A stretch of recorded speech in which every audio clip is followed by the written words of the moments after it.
رنگ لائیں گی کب میری آہیں، پھر مدینے کی جانب کو جائیں، جب نظر آئے وہ سبز گنبد کہہ کے صلی علی جھوم جائیں۔ سائنسداں جس کے محتاج ہوں اس کے احکام کو ہم اپنی معمولی سی عقل پر پرکھیں کہ اس میں کیا لوجک ہے، اس میں کیا مصلحت ہے، یہ نہیں ہو سکتا۔ فریضۃ من اللہ، یہ سب چیزیں اللہ کی طرف سے متعین ہیں۔ ان اللہ کان علیما حکیما، یقین رکھو کہ اللہ کا علم بھی اللہ علم کا بھی مالک ہے، حکمت کا بھی، لہٰذا اس میں زیادہ پڑھنے کی ضرورت نہیں۔ ایک دفعہ ایسا ہوا کہ انگریزوں کا جب دور تھا تو ایک مسلمان نام کے مسلمان تھے بیچارے، اب انگریز عدالت میں پہنچے انگریز کے یہاں، کہنے لگے میرے والد کا انتقال ہو گیا ہے، لہذا میں تقسیم کرانا چاہتا ہوں، تقسیم کر دیجیے میراث کو، میرے والد جو جائیداد چھوڑ کے گئے۔ بہرحال انگریز اس وقت کے کافی مسلمانوں سے بہت قریب تھے، مسلمانوں کے حالات کا بخوبی علم تھا شریعت کا۔ اس پہ ایک واقعہ یاد آیا، حکیم الامت مجدد الملت حضرت مولانا شاہ اشرف علی صاحب تھانوی رحمۃ اللہ علیہ نے لکھا ہے کہ ایک عالم انگریزوں کے دور میں ایک گورنر کے پاس گئے اور گورنر کو پرچہ لکھا کہ جس طرح تمام مخلوق تمہاری رعایا ہے تو ہم بھی تو رعایا میں ہیں۔ ایک مولوی صاحب تھے اور کہنے لگے ہمارے بھی اس وقت تنگی ہے، فاقہ ہے، لہذا ہمیں اپنے پاس سے کچھ خرچ دو۔ اب گورنر صاحب نے بڑی عزت سے بٹھایا، انگریز تھے، انہیں بٹھایا، چائے وائی پلائی، ناشتہ کرایا، اور کہنے لگے بعد میں کہ اللہ تعالیٰ نے آپ کو عالم بنایا ہے، کہ کافر کہہ رہا ہے انگریز کافر، آپ کو اللہ تعالیٰ نے عالم بنایا ہے، آپ کا حق یہ ہے کہ آپ اللہ کے دین کی خدمت کیجئے، مسجد میں جا کر بیٹھیے، دین کا کام کیجئے، اللہ تعالیٰ خود آپ کے کفیل اور ذمہ دار ہوں گے۔ پھر بھی وہ کچھ پیسے دینے لگا، تو ابھی مولانا پہ چوٹ لگی بڑی، کہنے لگے نہیں اب نہیں لوں گا، اب تو بس اپنے اللہ ہی سے لوں گا۔ تو مطلب انگریزوں کا بھی اس وقت یہ حال تھا کہ آپ کو اللہ نے عالم بنایا، آپ در در کے دھکے نہ کھائیے، آپ مسجد میں بیٹھیے، اللہ تعالیٰ کا نام لے کر قرآن پڑھائیے، حدیث کا سبق دیجیے، تفسیر کا درس دیجیے، اللہ تعالیٰ آپ کا خود کفیل ذمہ دار ہوگا۔ حضرت ثانی فرمانے لگے کہ وہ کہنے لگا کہ وہ مولوی صاحب کہنے لگے اب نہیں لیتا، اب تو اللہ ہی سے دوں گا۔ حضرت نے فرمایا اگر میں ہوتا میں تو لے لیتا، کیونکہ اب بھی تو اللہ تعالیٰ ہی دلوا رہے تھے، اللہ تعالیٰ نے تو اس کے ذہن میں ڈالا تھا کہ بھائی نے تو، کہنے لگے میں ہوتا میں تو لے لیتا۔ خیر اس بات پہ بات آگے چلیے، اب وہ پہنچے کہ بھائی ہمیں تقسیم کر دو انگریز عدالت میں، تو انگریز جج نے کہا کہ بھائی خام خواہی، میں تو ویسے سرکاری ملازم ہوں، جس طرح تم کہو گے کر دوں گا، تم خام خواہی چکر میں پڑ رہے ہیں۔ تمہارے قرآن میں اللہ تعالیٰ نے نازل فرما دیا آدھی سطر میں لِلذَّكَرِ مِثْلُ حَظِّ الْأُنثَيَيْنِ، کہ مردوں کو عورتوں کا دگنا دیا جائے گا۔ اب تمہیں عدالت میں چکر کاٹنے کی کیا ضرورت ہے، بس جاؤ اس کے مطابق فیصلہ کر دو۔ تم قرآن کے آدھے عمل کو تو مانتے ہو، یعنی آدھے حکم کو کہ لِلذَّكَرِ مردوں کے لیے، لیکن حَظِّ الْأُنثَيَيْنِ کو نہیں مانتے۔ یہ انگریز اسے جواب دے رہا ہے۔ اول فرمانے لگے کہ اپنا سمو لے کے واپس آ گئے۔ یہ تو ہے مسلمانوں کا حال، چمی گویم مسلمانم بلرزم کہ دانم مشکلات لا الہ الا اللہ، کہ میں جب اپنے آپ کو مسلمان کہتا ہوں تو میں کانپنے لگ جاتا ہوں، کیونکہ میں جانتا ہوں کہ کلمہ پڑھنے کے بعد مجھ پر کیا کیا ذمہ داریاں عائد ہو جاتی ہیں۔ یا ایھا الذین آمنوا آمنوا، اے ایمان والو اللہ پر ایمان لاؤ۔ یہ عجیب آیت ہے، علماء فرماتے ہیں کہ حیران کر دینے والی آیت ہے۔ کافروں کو نہیں کہا جا رہا ہے کہ کافر ہو ایمان لاؤ، منافق ہو ایمان لاؤ، بلکہ مومنوں سے کہا جا رہا ہے ایمان والو ایمان لاؤ۔ اب کہیں گے کہ یہ عجیب بات ہے کہ بھائی پہلے سے ہی ہم ایماندار ہیں، ایمان لے کے آئے ہیں، تو اس کا کیا مطلب ہے مومنوں ایمان لاؤ؟ تو علماء حضرات مفسرین فرماتے ہیں اس کا مطلب یہ ہے کہ گناہوں کو چھوڑ کر تقوی بھری زندگی گزارو، نفاق کو چھوڑ کر اخلاص کی طرف آؤ، اور دو رنگی کو چھوڑ کر یک رنگ ہو جاؤ، اللہ تعالیٰ کے ایک رنگ میں رنگ جاؤ۔ ایک جگہ فرمایا یا ایھا الذین آمنوا ادخلوا فی السلم کافہ، اے ایمان والو اسلام میں پورے کے پورے داخل ہو جاؤ، یعنی سر سے پیر تک۔ اب بخوبی اللہ تعالیٰ ہم سب کو عمل کی توفیق دے، ہم بخوبی اندازہ لگا سکتے ہیں اس وقت کہ اللہ تعالیٰ نے ہم مسلمان پیدا کیا ہے، اور ہم مسلمان ہیں بھی، اور اپنے آپ کو مسلمان کہتے بھی ہیں۔ تو کیا اب ہمیں اندازہ اس بات کا لگانا ہے کہ ہمارا پورا جسم مسلمان ہو گیا، ہماری آنکھیں مسلمان ہو چکی؟ اگر ہماری آنکھیں مسلمان ہوں گی تو یہ کسی غیر محرم کی طرف نہیں اٹھیں گی، کسی غیر شرعی چیز کو نہیں دیکھیں گی۔ کیا ہمارا دل مسلمان ہو گیا؟ ہر وقت تو دل میں شیطانی شہوانی خیالات آتے رہتے ہیں۔ چلیے آنا الگ بات، ان کو جگہ دینا یہ خطرناک بات ہے۔ ایک چیز آ رہی ہے اس کو چلتا کر دیجیے آگے، لیکن اس کو باقاعدہ جمانا اور اس کے مطابق پلاننگ کرنا. کیا ہمارا دل مسلمان ہو گیا؟ ہمارے دل میں صرف اللہ تعالیٰ کے خیالات آتے ہیں؟ کیا ہمارا ہاتھ مسلمان ہو گئے؟ اس ہاتھ نے طے کر لیا کہ آج کے بعد کسی مسلمان کی عزت، آبرو اور اس پر ظلم کے لیے یہ ہاتھ نہیں اٹھیں گے. کیا ہمارے پیر مسلمان ہو گئے؟ ہم نے اپنے پیروں کے بارے میں طے کر لیا ہے کہ آج کے بعد یہ غلط راستے کی طرف نہیں چلیں گے.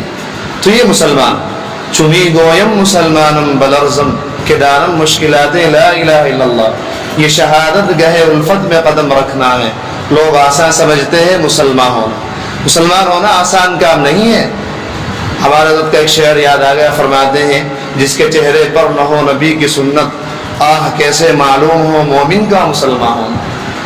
یہ شعر ہماری سمجھ میں نہیں آ کرتا تھا، بڑا عجیب ہے، آپ بھی نہیں سمجھے ہوں گے. جس کے چہرے پر نہ ہو نبی کی سنت، آہ کیسے معلوم ہو مومن کا مسلمان ہونا. کافی غور، عجیب شعر ہے، سمجھ میں نہیں آیا. کافی غور کیا تو معلوم ہی ہو کہ ایمان کا تعلق اندر سے ہے اور اسلام کا تعلق ظاہر سے ہے. ایمان ایسی چیز ہے کہ اس کو ظاہر نہیں کیا جا سکتا، اور اسلام ایسی چیز ہے کہ اس کو چھپایا نہیں جا سکتا. لہذا اسلام چہرے سے بھی ظاہر ہوگا، اس لحاظ اسلام لباس سے بھی ظاہر ہوگا. اس کو فرما رہے ہیں کہ جس کے چہرے پر نہ ہو نبی کی سنت، آہ کیسے معلوم ہو مومن کا مسلمان ہونا.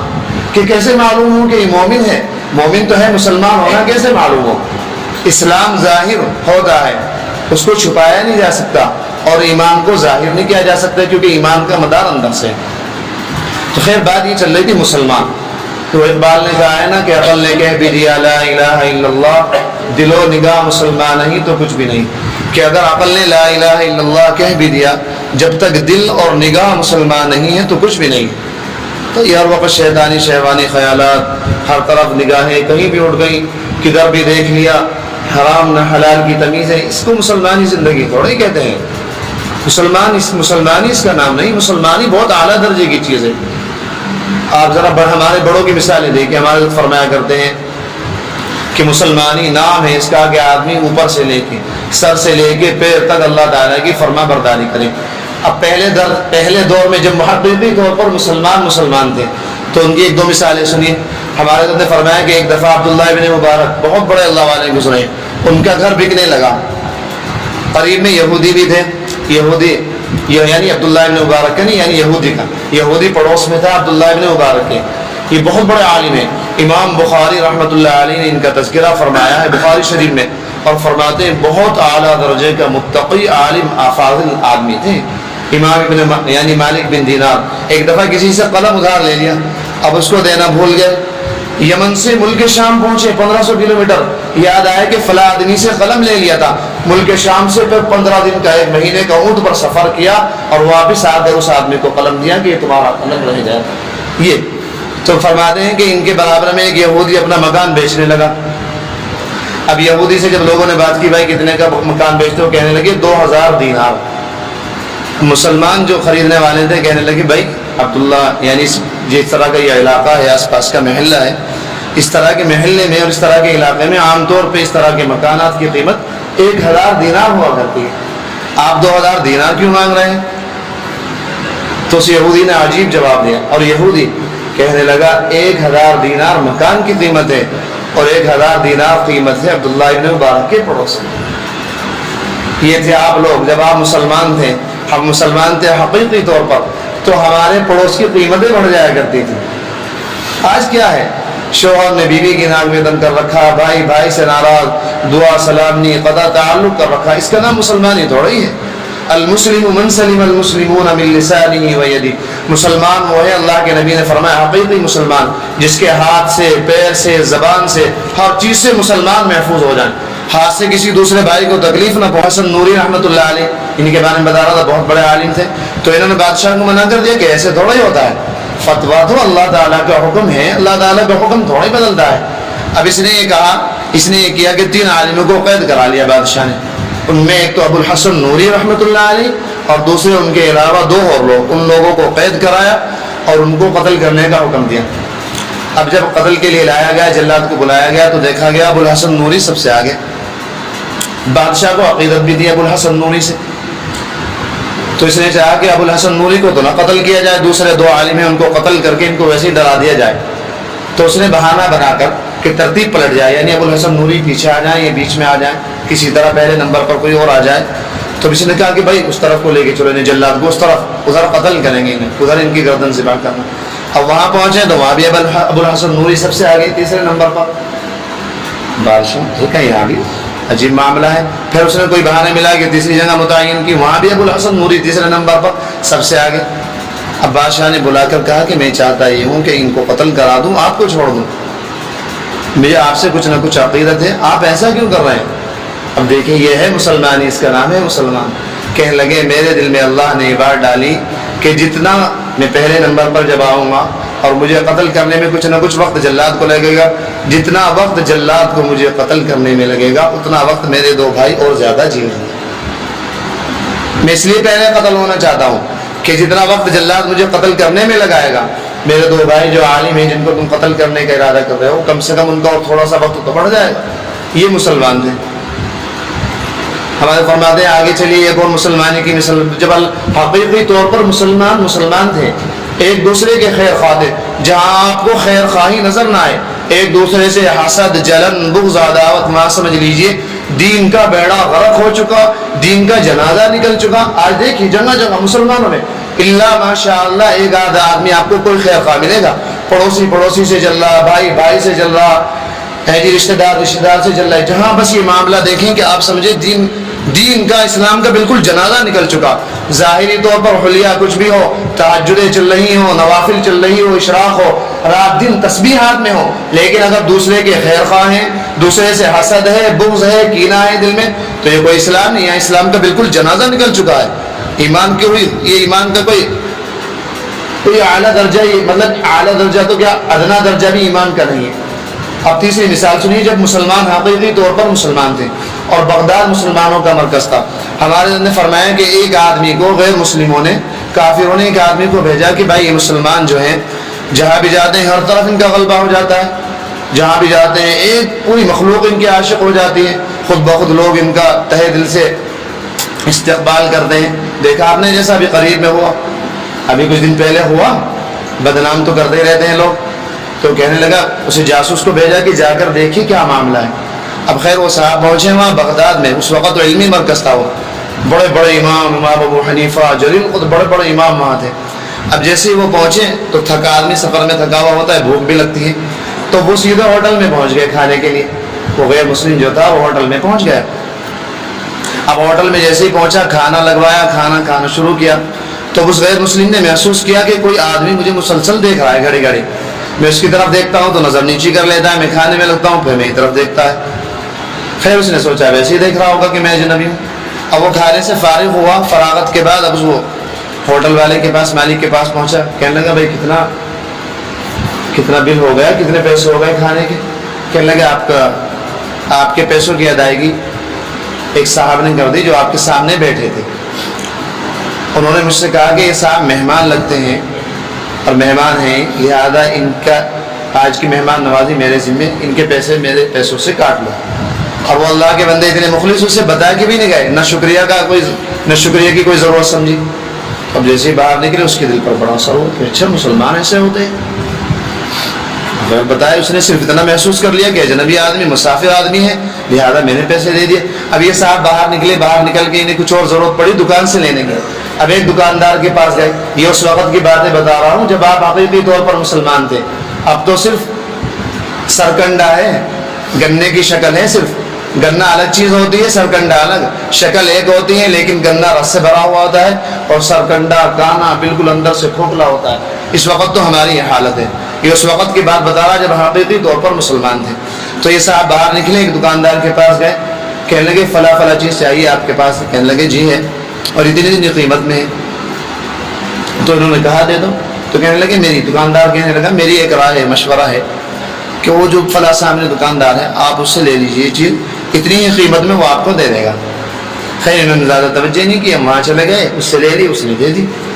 لیکن پھر بعد میں اس غیر مسلم کے دل میں چسک سے ہوئی کہ آخر کیا بات ہے، یعنی اپنی آج کل تو جو بھی آ جائے حلال تو حلال، حرام بھی آ جائے وہ بھی ہضم کر لیا جائے.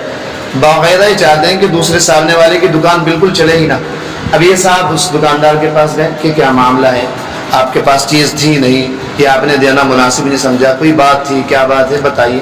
کہنے لگے اصل میں بات یہ ہے کہ اللہ تعالیٰ نے مجھے آج اتنی روزی دے دی تھی کہ میرے آج کا دن کا معاش کا انتظام ہو گیا تھا، میرے بیوی بچے آج کے دن کا گزارا کر سکتے تھے۔ سامنے والے کو دیکھ رہا ہوں صبح سے کوئی گاہک نہیں ہے، اس کے بیوی بچوں کا ظاہری طور پر کوئی انتظام نہیں ہوا، اس لیے میں نے آپ کو کہا کہ اس سے جا کر چیز خرید لیجیے۔ یہ تھے آپ، اولئک آبائی فجئنی بمثلہم، یہ ہے میرے ماں باپ، یہ ہے میرے باپ دادا، میرے بڑے۔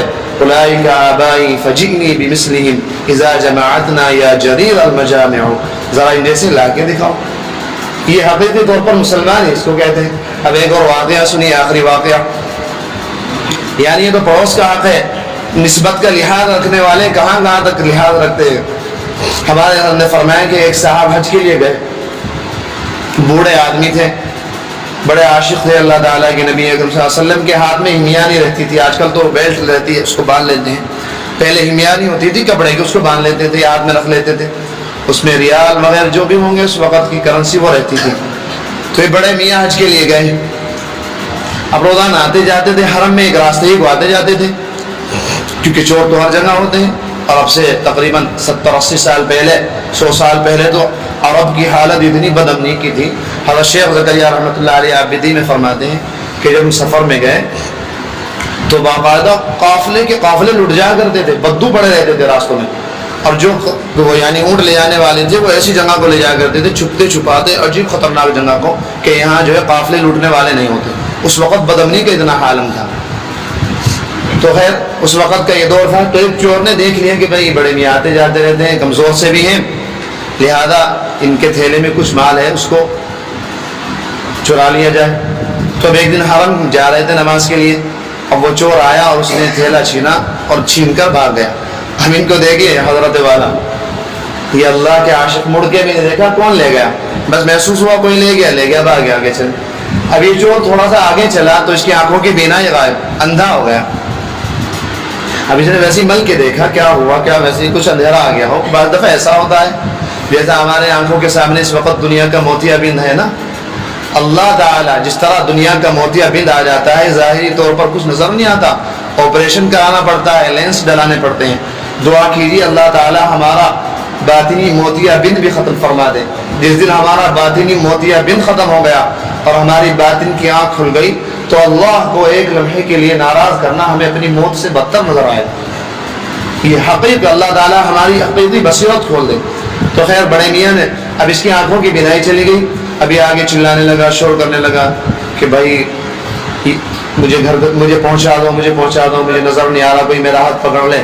اب اس کا ہاتھ پکڑا تو اس سے پوچھا کیا معاملہ ہو گیا، کیونکہ لوگ تو جانتے ہیں آپ تو صحیح تھے بھی۔ تو کہنے لگا ایک بڑے میاں آتے تھے، مجھے معلوم ہے، محسوس ایسا ہوتا ہے، بڑے اللہ والے، جیسے ہی ان کا تھیلا چرائے میری آنکھوں کی بینائی غائب ہو گئے۔ اب لوگ کہنے لگے بڑا عجیب معاملہ ہے، ان سے معافی مانگنی چاہیے۔ معلوم ہوا کہ بھائی اب تو جا رہے تھے، دوبارہ آئیں گے، پھر ظہر یا عصر کی نماز میں اسی راستے سے گزرتے ہیں۔ اب وہاں بیٹھے رہے مستقل، اب وہ بڑے میاں پھر آئے دوبارہ۔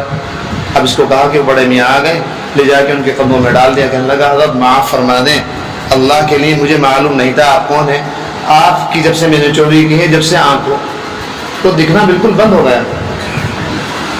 آس پاس کے لوگ بھی کہنے لگے حضرت معاف فرما دیجیے، ایسا تو ہو ہی جاتا ہے، غلطی ہو جاتی ہے۔ کہنے لگے میں نے تو معاف کر دیا تھا بھائی، مجھے معاف کرنے کی ضرورت نہیں۔ کہنے لگے معاف کر دیا تھا آپ نے؟ کہنے لگے ہاں میں نے تو اسی وقت معاف کر دیا تھا۔ کہنے لگے معاف فرما دیا، تو کہنے لگے ہاں آپ کو بڑی عجیب بات معلوم ہو رہی، میرے دل میں تو اللہ تعالیٰ نے ایک بات ڈال دی تھی، اس وجہ سے معاف فرما دیا تھا۔ کہنے لگے میں نے حدیث مبارکہ میں پڑھا ہے کہ جب تک نبی اکرم صلی اللہ علیہ وسلم نے فرمایا کہ جب تک میرے ایک ایک امتی کا حساب نہ ہو جائے گا اس وقت تک میں جنت میں داخل نہ ہوں گا اور وہیں کھڑا رہوں گا۔ تو جب میرے ذہن میں یہ حدیث آئی تو مجھے معلوم ہوا، محسوس ہوا کہ کل قیامت کے دن تیرا معاملہ بھی پیش ہونا ہے، تیرا حساب و کتاب بھی ہوگا۔ جتنی دیر تیرے حساب و کتاب میں رہے گی اتنی دیر میرے آقا نبی اکرم صلی اللہ علیہ وسلم کو جنت سے باہر رہنا پڑے گا۔ میں نے چاہا کہ نہ میرا حساب و کتاب ہو، نہ میرے آقا کو جنت سے باہر رہنا پڑے، میں نے فوراً اسی وقت معاف کر دیا۔ قیامت کے دن میرا معاملہ پیش نہیں ہوگا، جب پیش نہیں ہوگا تو کوئی مسئلہ نہیں ہوگا تو نبی اکرم صلی اللہ علیہ وسلم کو جنت سے باہر رہنا نہیں پڑے۔ یہ حقیقی مسلمان تھے۔ دیکھیے نسبت کی علاج کہاں تک رکھ رہے ہیں. نبی اکرم صلی اللہ علیہ وسلم 1450 سال پہلے پردہ فرما چکے, لیکن نسبت مصطفیٰ کی لاج رکھی جا رہی ہے. اللہ تعالی ہم سب کو بھی لاج رکھنے کی توفیق عطا فرمائے. ہم صرف ظاہری طور پر مسلمان ہیں, اللہ تعالیٰ ہمیں حقیقی طور پر مسلمان بنا دے, کہنے والوں کو بھی مسلمان, کہنے والے کو بھی اور آپ سب کو بھی مسلمان بنا دے. اللہ کرے آپ کا یہاں آنا میری ہدایت کا ذریعہ بن جائے اور یہ تفسیر ہم سب کی ہدایت کا ذریعہ بن جائے, خالی ضائع نہ ہو. اور حقیقی بات آپ کو بتاؤں, بلکہ بعض دفعہ ڈر لگتا ہے کہ اگر اخلاص نہ ہوا تو اس سے محنت, یعنی محنت, رات دن محنت کرنا, جمعے کے لیے تیاری کرنا, تفسیر کی کتابیں دیکھنا, ترجمہ دیکھنا, اگر خدا نخواستہ اخلاص نہ ہوا تو ضائع ہو جائے گا. ضائع کیا بلکہ اللہ کے یہاں اس پر عذاب دیا جائے گا کہ تفسیر اس لیے کرتے تھے. اللہ تعالی ہم سب کو اخلاص نصیب فرمائے. آپ لوگ بھی اخلاص سے آیا گئے, صرف یہ نہیں کہ بعض لوگوں کو باتیں پسند آتی ہیں کہ باتیں اچھی کرتا ہے یا عجیب باتیں کرتا ہے, پہلے سنی نہیں, سب صرف اللہ کی رضا کے لیے, عمل کی نیت سے. اللہ تعالی